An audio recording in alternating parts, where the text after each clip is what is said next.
going to start today by the compost. I'm going to put the usual stuff in from the kitchen, the tea bags, the onion skins and the likes.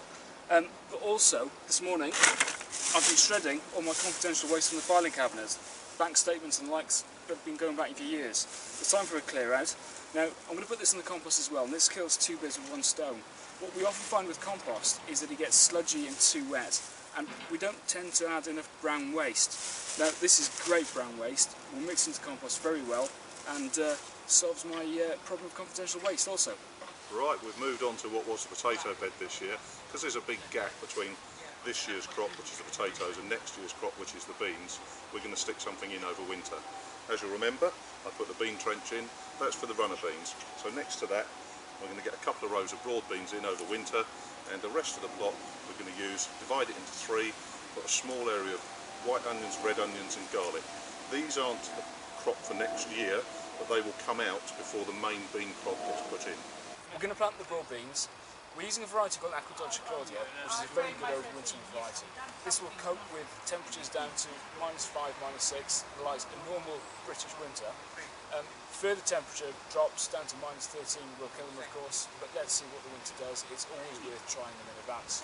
Now, I've just marked out 2 rows. We tend to grow these in double rows so we can support them with twine and keep them in place. And I'm just using this bamboo cane here just to mark out a straight row. And we plant them a couple of inches deep and about 10 centimetres apart.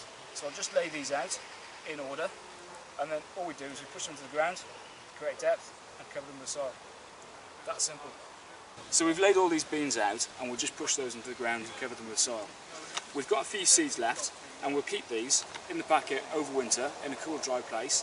And what we'll do is, not all these plants will work. Some of them will fail over winter. I can guarantee that from experience. So we'll plant these early next year into toilet roll holders in the greenhouse and just use them to fill the gaps. It's not worth doing that this side of Christmas because it'll be very difficult to get them hardened off. What we want to do is get these in the ground and established, and these will cope with the temperature drops, but if we start things off in the greenhouse now, it'll be far more difficult to get them to adapt. These raised beds that we have here are just slightly too big to reach everywhere from the middle. So I'm just putting a very temporary path in, 2 feet wide, or 2 of my feet wide, just so we can mark out clearly an access to the beans and the garlics and the onions from both sides. Here we are, we've divided the remainder of the bean bed for next year into an area for white onions, red onions and 2 sorts of garlic. Now, obviously the red onions are more expensive in the shop, so space is at a premium. Use your space for the red onions, but we've got plenty of room and we're just putting a few in over winter, so we've got white onions going in, red onions going in.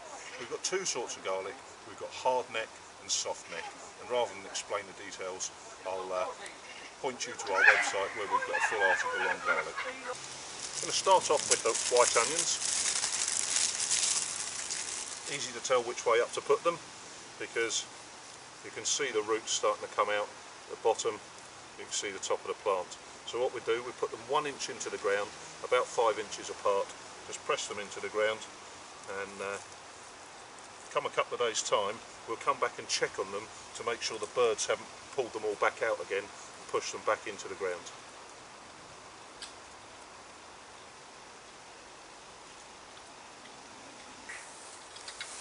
That's all the onions in the ground. We're going to move on and put the garlic in a second.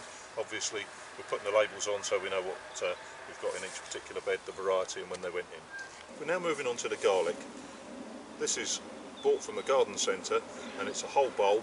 We'll break it into cloves, and much as with the onions, having got the individual clove, we've got a root end and a top.